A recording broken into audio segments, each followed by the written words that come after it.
Bueno, una de las cosas que estaba pendiente de discutirse era el asunto de, de utilizar funciones base con grado de polinomio más alto. Entonces, algo que hay que entender para esto es la parte de la malla, uno de los elementos principales de, del método de elemento finito es la malla. Eh, Aquí tenemos un ejemplo de una malla que tiene 5 nodos. ¿Ven? En este extremo tiene el nodo x1, x2, x3, x4 y x5. Así, ¿no? En general, no es que van a estar así a la misma distancia, como se ve en la imagen, ¿no? Pueden estar a distancias diferentes, pero aquí la malla tiene una partición uniforme, ¿no? Bien, eh, ¿qué sucede cuando... Es más, voy a cambiar aquí. Esta es la que necesito en realidad. Entonces vean la numeración, x1, x2, x3, x4, x5. Ahora, ¿qué sucede si yo quiero trabajar con polinomios de grado 2? Bueno, para poder trabajar con polinomios de grado 2, uno tiene que introducir lo que se llaman nodos ficticios. ¿Entienden? Son nodos que originalmente no están en la malla, pero para poder eh, realizar una implementación con grados de polinomio 2, necesito introducir esos nodos ficticios. Entonces vean que aquí está el elemento 1, ¿no? Que va del nodo 1 al 2. Pero entre el nodo 1 y lo que antes era el 2, introduje un nodo ficticio. Esos nodos ficticios también van a ser parte de mi grado de libertad en mi sistema de ecuaciones. Es decir, van a ser parte, son incógnitas, es algo que tengo que buscar. ¿Lo ven? Entonces debo de asignarles una enumeración a esos nodos ficticios. Debo de enumerarlos. Permítame un segundo, denme un segundo.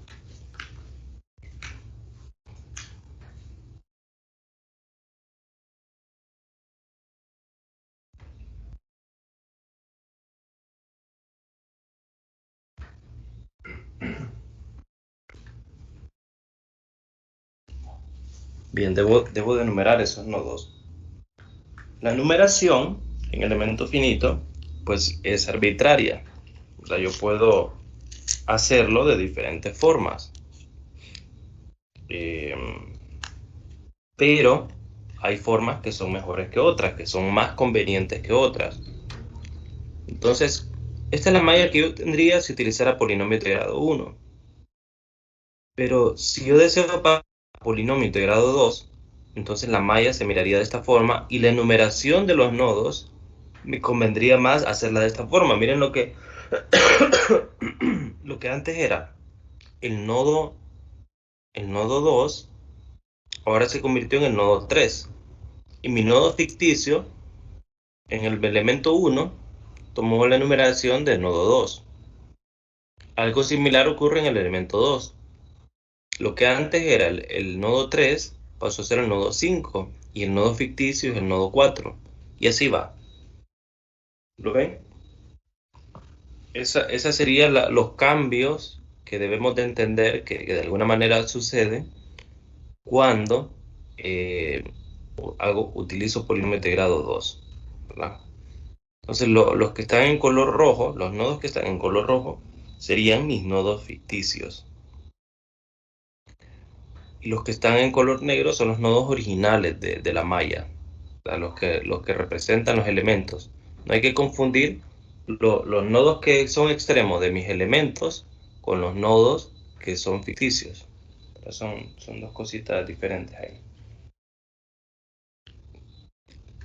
Algo similar vamos a hacer si utilizáramos polinomios de grado 3. Por ejemplo, acá en la última gráfica, lo que tengo es la malla que quedaría si utilizo polinomios de grado 3. Noten que para polinomios de grado 3 inserto dos nodos ficticios en cada elemento. ¿Ven? Este es el elemento 1. Y aquí estoy insertando dos nodos ficticios que serían x2 y x3. O que los enumeré, los reenumeré como x2 y x3. Y lo mismo sucede en el segundo elemento. Inserté dos nodos ficticios que son x5 y x6. Que los reenumeré de esa forma, ¿no?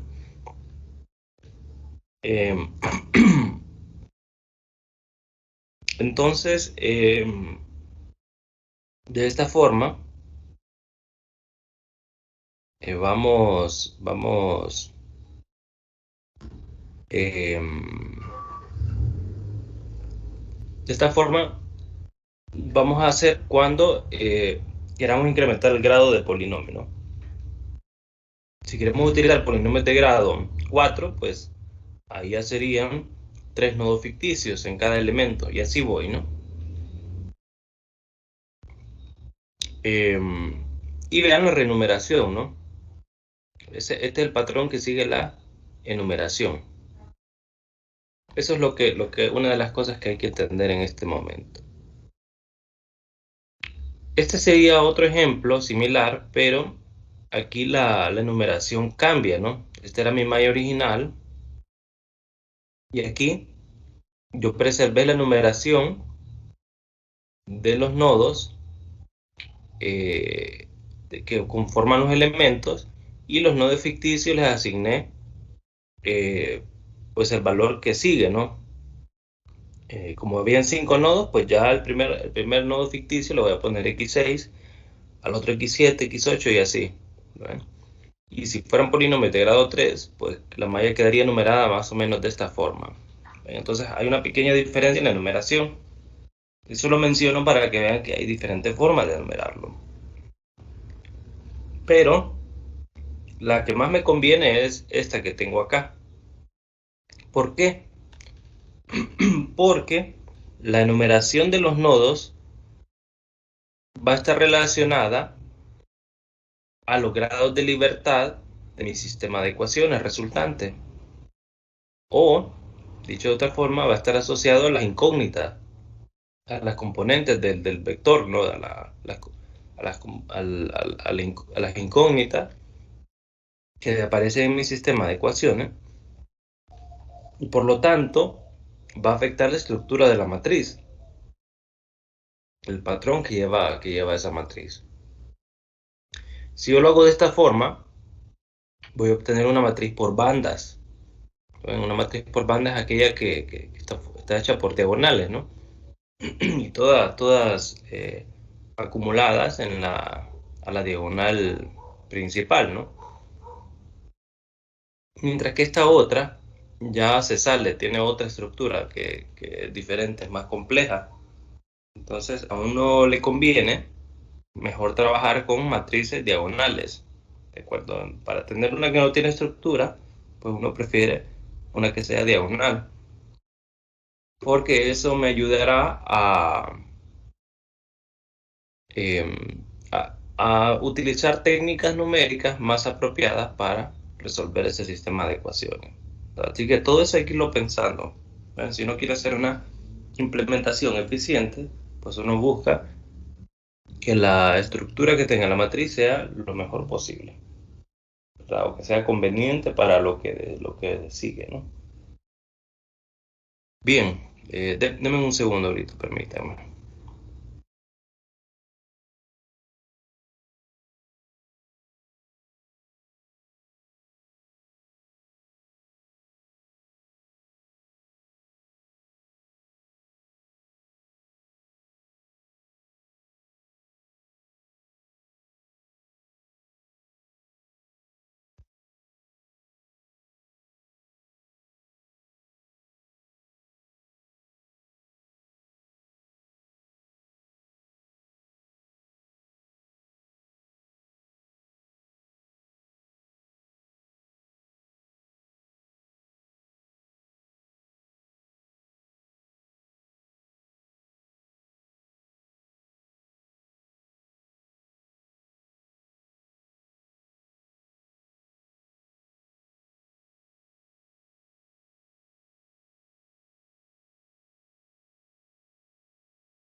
Bien.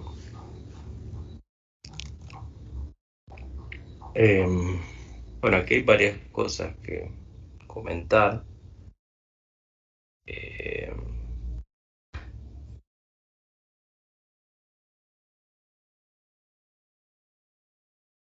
pero bueno,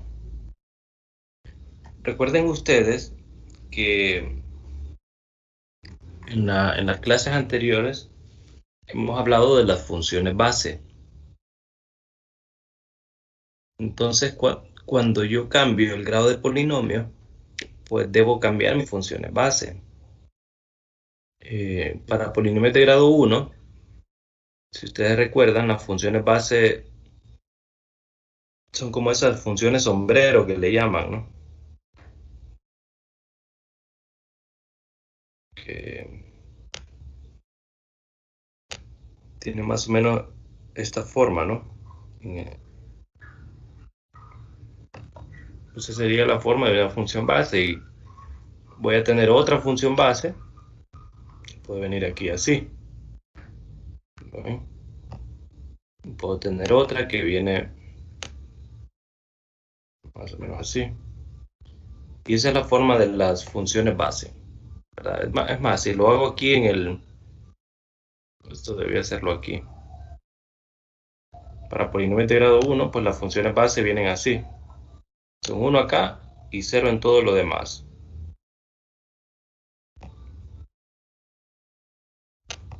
Luego este es 1 aquí y 0 en todo lo demás. Estas serían las funciones b, recuerda, la b sub i.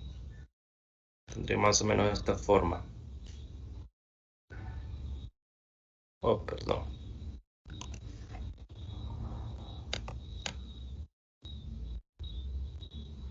Perdón. Estoy haciendo esto raro.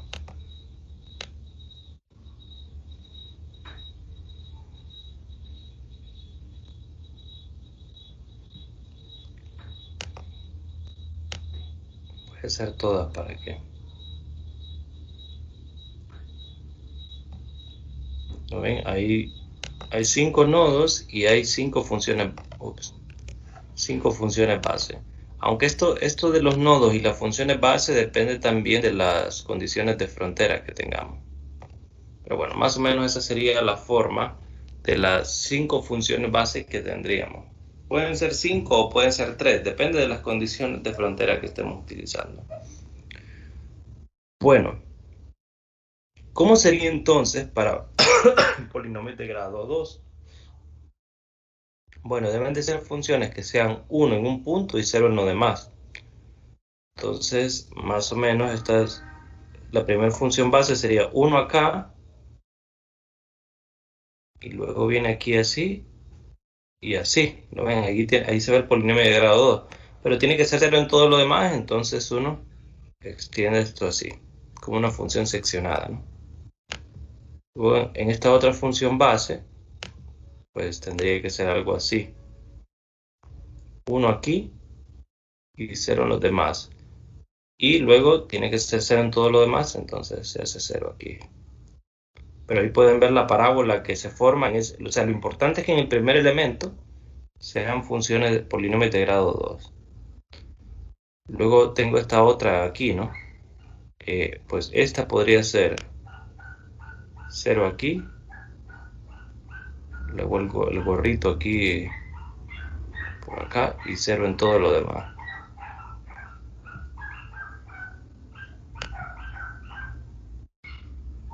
Luego 0 acá.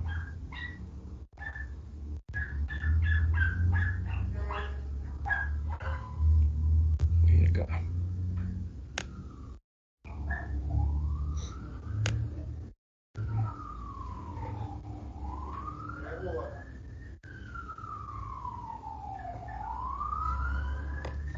¿Lo ven? En sí esa es la forma de las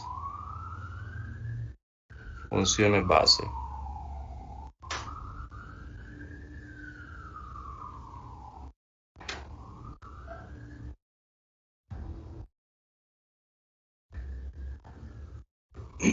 Esa es la idea de las funciones base. Permítanme.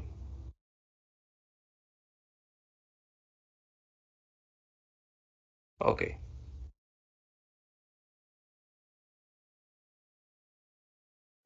Ahora, estas son las funciones base globales, las que le llamábamos V. ¿Recuerdan? V sub I. Entonces serían las V sub I.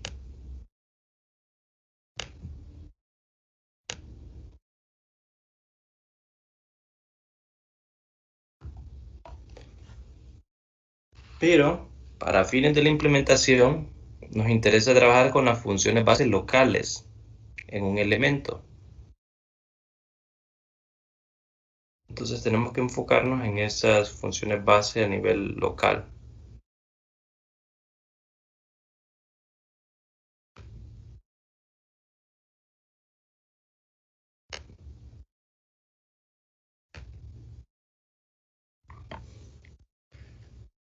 Entonces, para ello, pues tenemos que...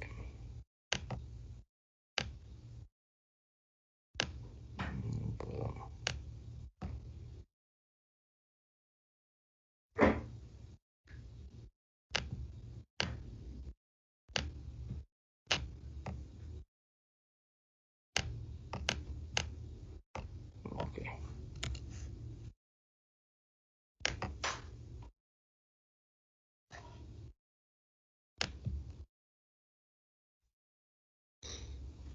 Bueno, entonces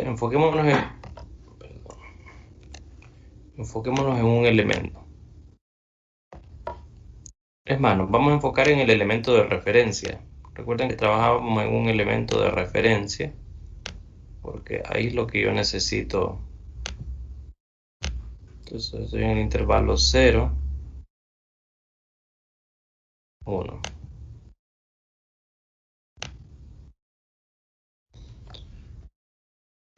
Bien, entonces, ¿cómo voy a crear las funciones base para polinomios de grado 2? Bueno, pues resulta que ahora tengo un nodo ficticio, que lo vamos a poner acá, en medio. No necesariamente tiene que ir en medio, pero vamos a asumir que está ahí en medio. La versión más sencilla de elemento finito, pues hacemos que esté ahí en medio. Entonces, necesito generar polinomios de grado 2 en este elemento de referencia. Bueno, ¿no? Pues no me queda otra forma que tener tres funciones base. Una que es 1 acá y 0. Ups, me quedó muy mal eso. Vamos a hacerlo aquí. 1 acá, perdón, 0 en los demás y 1 acá. Más o menos ese sería el polinomio de grado 2 que es 1 aquí y 0 en los demás. Luego tengo la siguiente función base, que sería 1 el de en medio y 0 en los de los extremos. Y por último, el que vale 1 acá y 0 acá. Me quedó es bien difícil porque no tengo la computadora que es para escribir, pero bueno. Ahí más o menos. Esa sería la forma de las tres funciones base locales, las que le llamábamos phi sub i. Es más, le llamábamos phi sub i, phi sub i gorrito.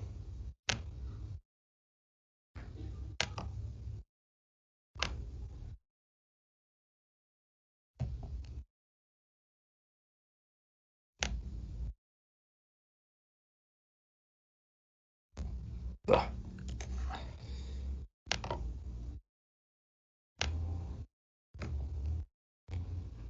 ahora sí, phi sub i gorrito. Casi no se ve esto igual, pero recuerda. Bueno, pues necesito una fórmula para generar esas funciones. Porque algo similar va a pasar si yo tengo polinomios de grado 3, solo que ahí tengo dos nodos ficticios.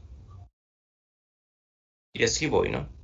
Entonces, en general, yo tengo esta fórmula de acá, que es la que me genera los polinomios de grado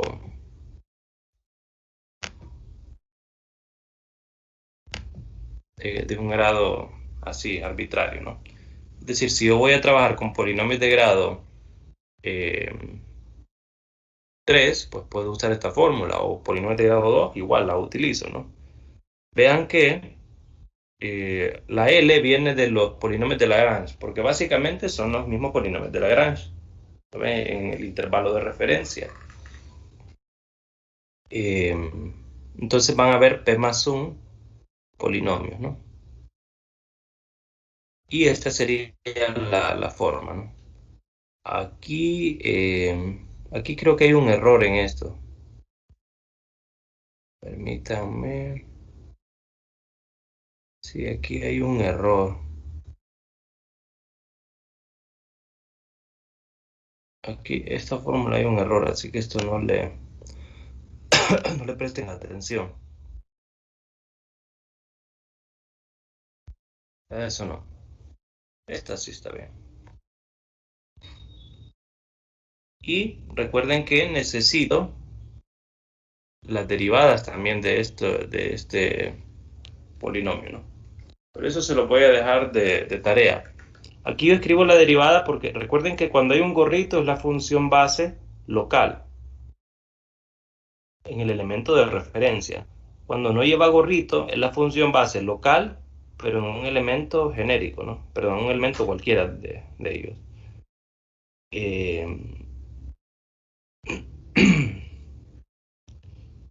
Y luego, pues estas funciones phi son las que conforman las funciones base al final, ¿no?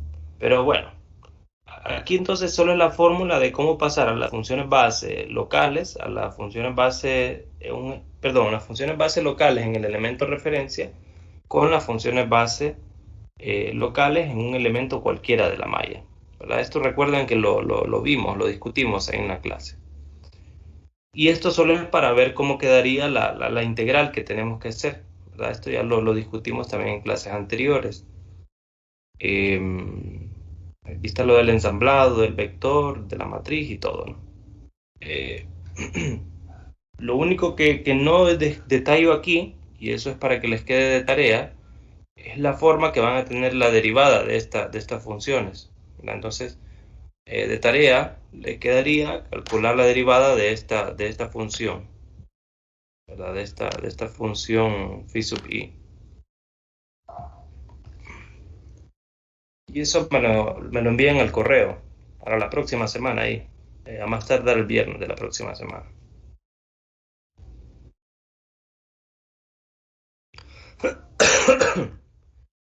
Bien.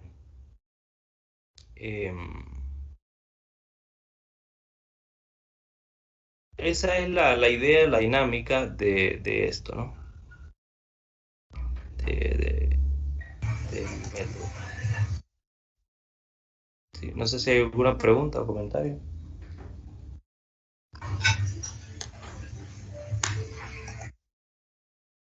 No, ok.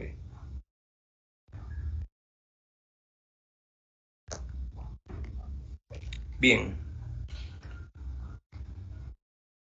Lo que sigue ahora, bueno, pueden seguir tantas cosas, pero las podemos seguir con cosas teóricas o con cosas más prácticas.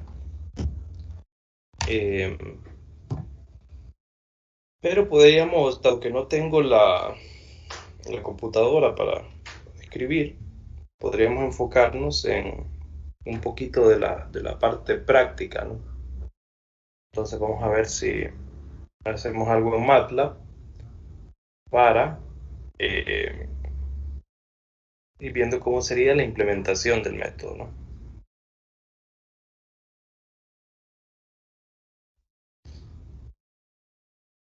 Bien, si yo tuviese que implementar tengo varias implementaciones ya del método, pero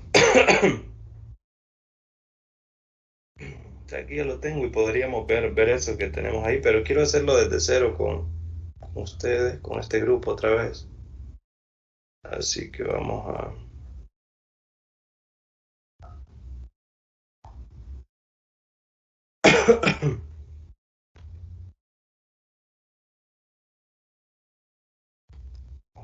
Elemento finito. Y entonces aquí vamos a crearnos un nuevo script.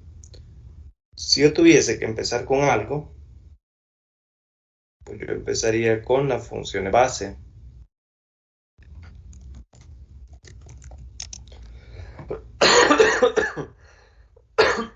No sé si con ustedes había visto ya algo de MATLAB o no. No, no lo habíamos. Pero, No. ¿cómo andan con MATLAB? ¿Lo entienden o no?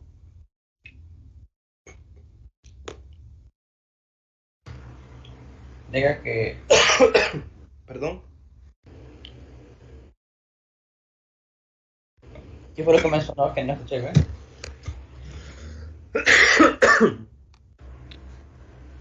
¿Cómo andan con MATLAB? ¿Lo entienden o no tienen ninguna experiencia en MATLAB? De momento yo no tengo experiencia, no lo demás. Yo Bueno. tengo algo de experiencia. Bueno, veamos acá y ahí de manera implícita aprenden, ¿no? Hay que ver que uno no necesariamente aprende las cosas de manera explícita, sino que también implícitamente se puede aprender. Entonces, aunque no entiendan los detalles, pero algo están aprendiendo y el día que se sienten, pues lo van a comprender mejor. Si nos ponemos a explicar más, vamos a tardar un poco más. Bueno, me voy a crear una función que me va a describir las funciones base. Vamos a llamarle, me interesan las funciones base locales en el elemento de referencia. Entonces a eso le vamos a llamar función phi, ¿de acuerdo? Esta función phi obviamente va a devolver un valor. Vamos a llamarle ya ese valor que devuelve. Y va a recibir como parámetro pues la variable x, obviamente, ¿no? X gorrito, digamos que sería acá.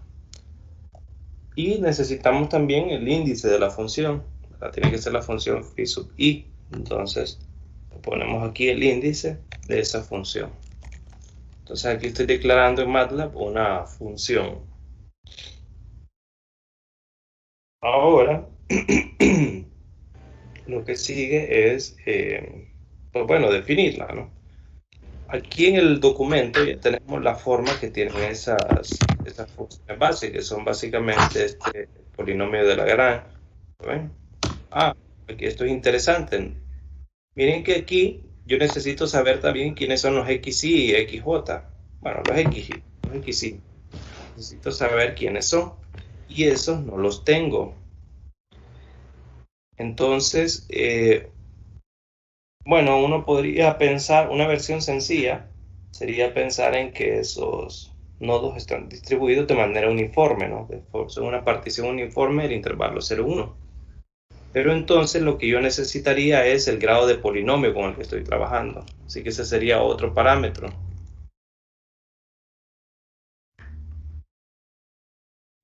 Vamos a llamar P mayúscula ese grado de polinomio.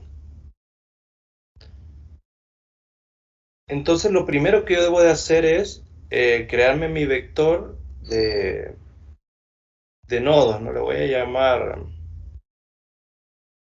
X mayúscula, le voy a llamar ese vector de nodos, que de alguna manera son una partición del intervalo 0,1. Entonces, fíjense bien, si P es igual a 2, lo que hacía era dividirme el intervalo 0,1 en 2, ¿verdad? Porque tengo 3 nodos y voy a tener 2 subintervalos. Es decir, tengo este intervalo, supongo que es el intervalo 0,1, pero al utilizar polinomios de grado 2 lo divido en 2 subintervalos, ¿no? Tengo 3 nodos, pero tengo 2 subintervalos. Quiere decir que el tamaño de paso ahí es de 1 medio, es decir, 1 sobre 2, donde 2 es el grado del polinomio, ¿no? Si utilizo polinomios de grado 3, sería como dividir en 3 partes ese intervalo. Quiere decir que el tamaño de paso es 1 sobre 3, o sea, 1 sobre el grado del polinomio. Entonces yo aquí podría declarar una variable que sea el tamaño de paso, que es 1 sobre p, que p es el grado del polinomio, y entonces aquí yo digo que quiero generar una partición que vaya desde 0 hasta 1, aquí es h, perdón, y que el tamaño de paso sea h. Entonces esto me está creando como la malla local, ¿verdad? Interna en el elemento de referencia, ¿no? En intervalo 0,1. Bien, teniendo esto, yo lo que necesito hacer ahora es hacer esta multiplicación, multiplicar estos números, ¿no? Aquí vean que lo importante es que i sea distinto de j para evitar una división por cero. ¿Lo ven? Y eso es lo importante. Uno eh, podría hacer un ciclo for y poner una estructura if en medio, pero eso es un poquito ineficiente, así que lo que vamos a hacer es partir este factorial en dos partes. No este factorial, sino que esta productoria, ¿no? Este producto en dos partes. Lo que llega hasta j, perdón, lo que llega hasta i menos 1 y lo que llega, y luego desde j más 1 hasta p más 1, ¿no? Entonces vamos a dividir así en dos partes este producto para evitar la división por cero. Eso es lo que me interesa. Evitar la división por cero. Entonces, como es un producto lo que yo voy a almacenar, me conviene que la variable y, que es el resultado, sea 1.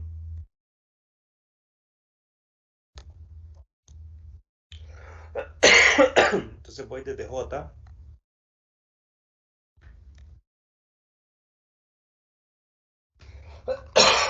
perdón,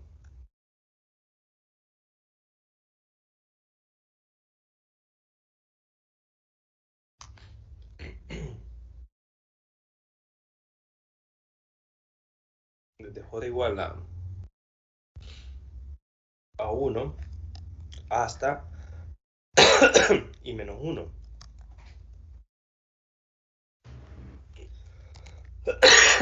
Perdón.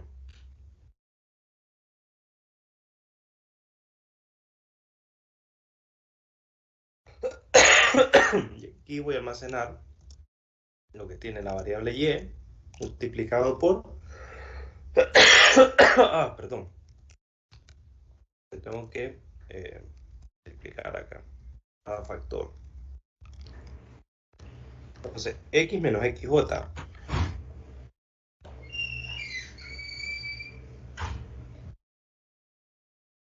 y aquí sería x y perdón,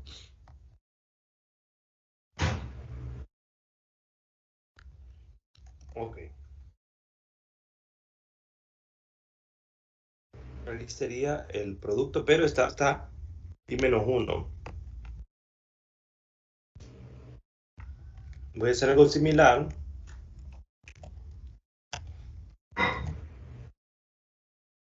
pero desde i más 1 hasta p más 1.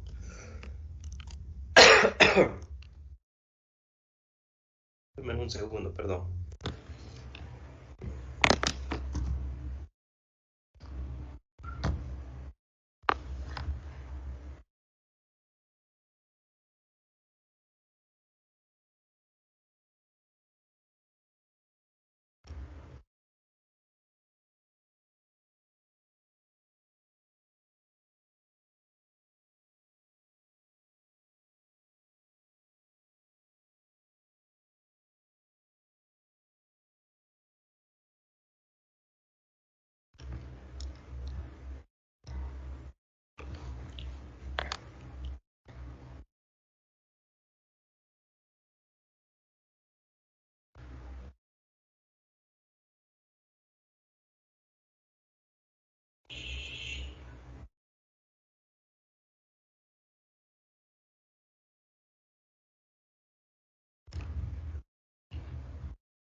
Hola, ¿me escuchan? Sí. Ok. Disculpen, es que he andado con una tos y a veces se me revuelve por ratito. Ya estoy mejor, de hecho. La semana pasada sí andaba más, un poquito más, con más molestia, pero sí se me revuelve por ratito. Pero bueno. Ok, estábamos acá, ¿no? Entonces aquí sería hasta P más uno. J varía desde I más uno hasta P más uno. ¿Por qué hasta P más uno? Bueno, porque si yo tengo polinomio de grado 2, eh, entonces tengo 1, 2, 3, 3 nodos. ¿Lo ven? Si tengo polinomios de grado 3, tengo 1, 2, 3, 4 nodos. Entonces es como que esté haciéndolo hasta P más 1, ¿no? Y ahí está. ¿Lo ven? Eso sería básicamente la función. Yo pude haber hecho un solo ciclo for para todo esto, para que vaya desde 1 hasta P más 1. Pero recuerden de que I debe ser diferente de J para evitar una división por cero. Entonces, si hubiera hecho un solo ciclo for, hubiera tenido que utilizar una estructura if para evitar ese caso, pero uno evita estar usando estructuras if dentro de los ciclos for, porque es como eh, hace un poquito ineficiente el algoritmo. Entonces, lo mejor es dividir aquí en dos ciclos, ¿no? Para que la parte donde sea.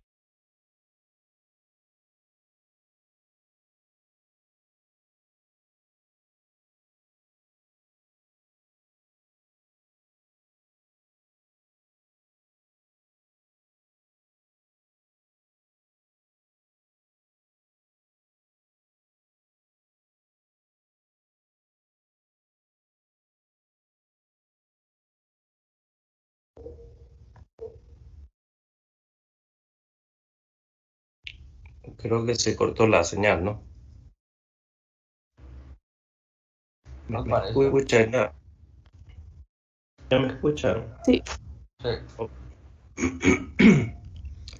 Bien, entonces esta sería básicamente la función de las funciones base, ¿no?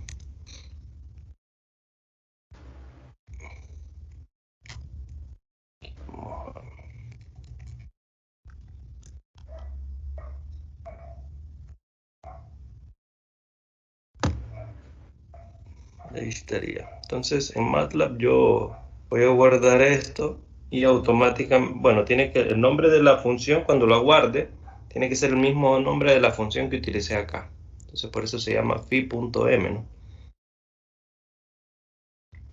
Y ahí está. Bueno, uno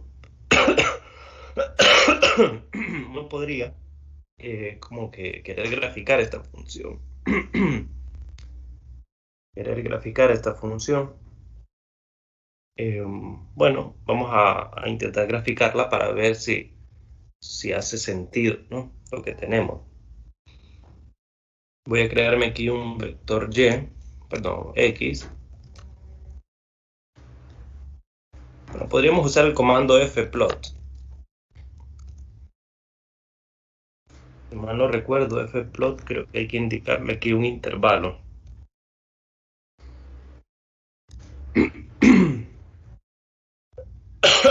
Quiero que sea un intervalo 0, 1. Y la función es la función phi. Vamos a graficar la variable x. Vamos a hacerlo para polinomios de grado 2. Y vamos a graficar la primer función base.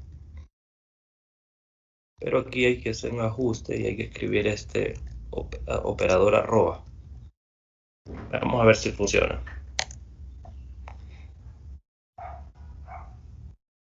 Bien, ahí está. ¿Lo ven? Aquí está el intervalo 0, 1. Vamos a ver, voy a poner aquí. Aquí está 0, ¿lo ven? El valor 0. Aquí en punto 5, que es la mitad, pues es donde vale 0. Aquí sería donde está el otro nodo, ¿no? Entonces vale 0 acá y 0 en este otro extremo. ¿Lo ven? Entonces ahí tengo la primera función base que lo habíamos mencionado. Voy a retener esto, ese gráfico, y voy a graficar ahora la segunda función base.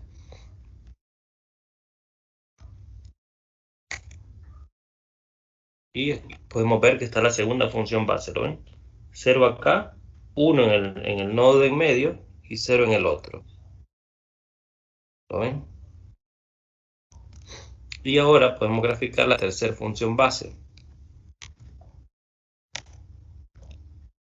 Que aquí estaría, ¿lo ven?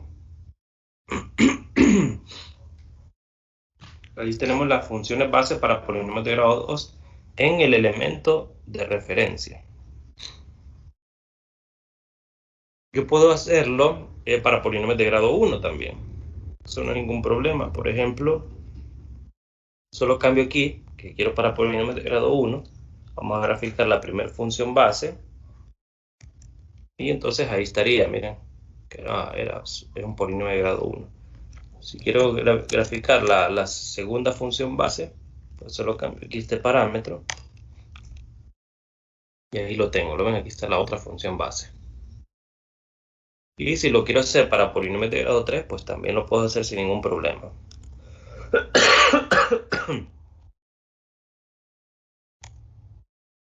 Aquí está, vale 1, 0 acá, 0 en este otro y 0 acá. Vamos a retener esto. Vamos a graficar la segunda función base. Vamos a graficar la tercera también. Vamos a graficar la cuarta función base. Y ahí está, ¿lo ven? Ahí tienen las 4 funciones base en el elemento de referencia. Entonces todo indica que nuestro algoritmo está funcionando bien.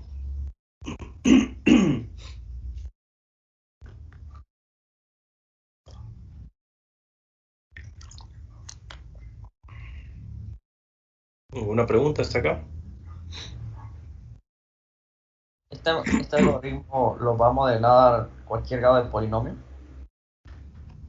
Sí, este es para los polinomios de Lagrange, ¿verdad? Las funciones base eh, con los polinomios de Lagrange.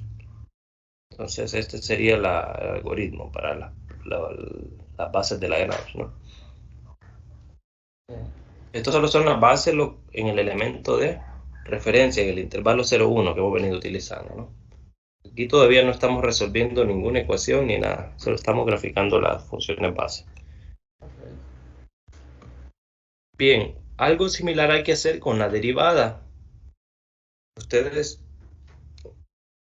una vez que que hagan la tarea, ¿verdad? Que les quedó, traten de hacer la implementación de la derivada de las funciones base. Vamos a llamarle dφ de la derivada, ¿no? Entonces va a ser algo similar, va a tener la variable x, va a tener el grado de polinomio p y va a tener el índice de la función base. Y obviamente esto va a retornar algo. Pero eso les queda de tarea a ustedes, ¿no? Entonces háganla matemáticamente, encuentren cuál es la fórmula y luego hacen la implementación, ¿verdad? Esto para que vayan tratando de avanzar en la parte de implementación también. Bien, otra cosa que podríamos hacer ahorita, que es importante para la implementación del método de elemento finito, es la transformación.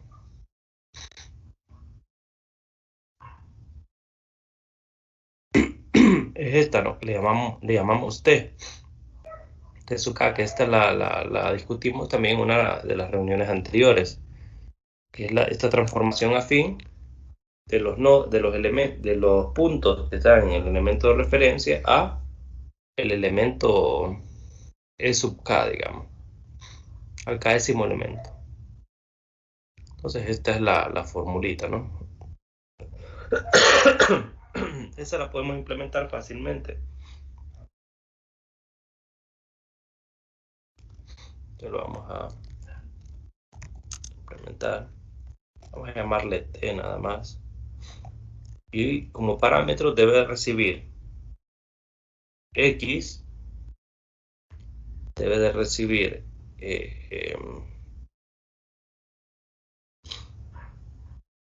el elemento al que quiero transformar y obviamente debe recibir también la malla. La malla, vamos a ponerle aquí malla. Debe saber cuáles son.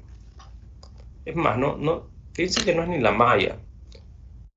Lo que necesitamos en realidad es el elemento, el késimo elemento. Le vamos a llamar E sub k. O podríamos llamarle E nada más. Ya sabemos que es un elemento ese. El elemento está formado por los nodos extremos, no por los puntos extremos.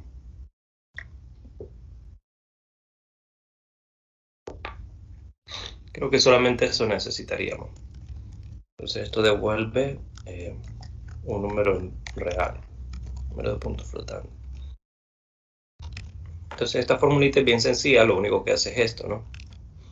Y sería igual a 1 menos x por el primer extremo del elemento, que sería en la posición 1, más x por el segundo extremo del elemento. Y ya, eso sería todo. Esa sería la transformación afín.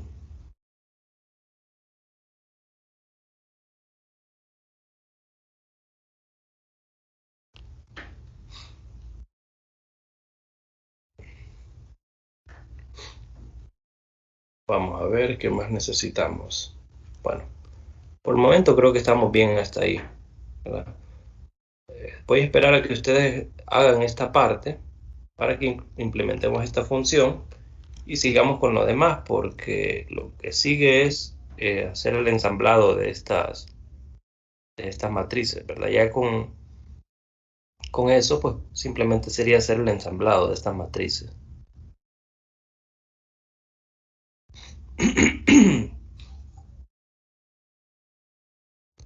Bueno, creo que podríamos dejarlo aquí por hoy. De todas maneras, ayer estuvieron en la charla de Carlos y entonces ya vieron algunas cosas del método de elemento finito discontinuo, que hay ciertos cambios en comparación con este método de elemento finito, porque en este método pues se requiere la continuidad, ¿no? de la solución. Pero en el método que nos mostró Carlos ayer, pues no es necesaria la continuidad. Y por cierto, la ecuación que trabajó Carlos ayer es la ecuación del transporte, ¿no? Y el flujo es no lineal ahí. Lo que nosotros estamos viendo, pues es un flujo lineal. Perdón, es una ecuación lineal. Pero la ecuación que trabajó Carlos ayer era no lineal en general. Entonces, eso es para que vean que hay ciertas diferencias, ¿no? Carlos ha hecho más cosas, por cierto. Él ha hecho implementaciones en 2 dimensiones, ha hecho varias cosas de álgebra lineal numérica, ha hecho métodos adaptativos, entonces hay más cosas que él ha hecho en realidad. Pero pues lo que se trabajó en la práctica fue eso, en particular. Entonces,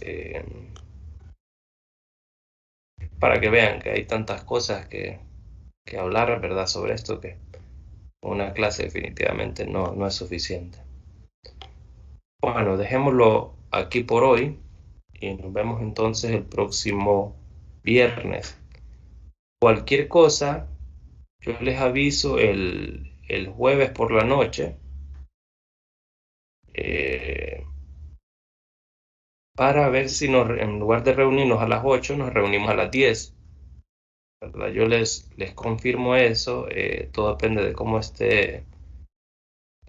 No, pero el próximo viernes es Semana Santa, ¿no? Sería el que sigue después de Semana Santa. Entonces, yo eh, les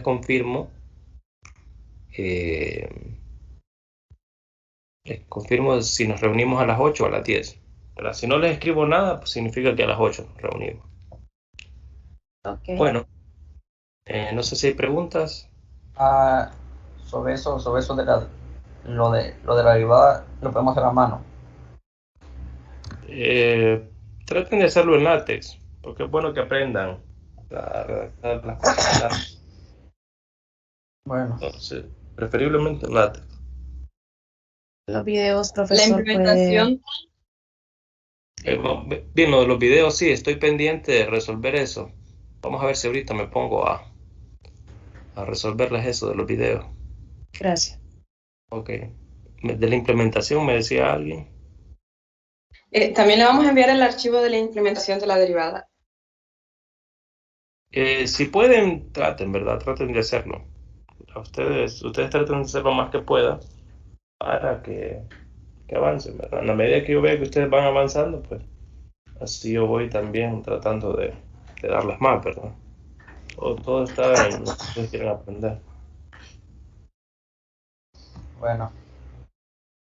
Bueno, nos vemos entonces el viernes después de Semana Santa. Bueno. Bueno, saludos ahí.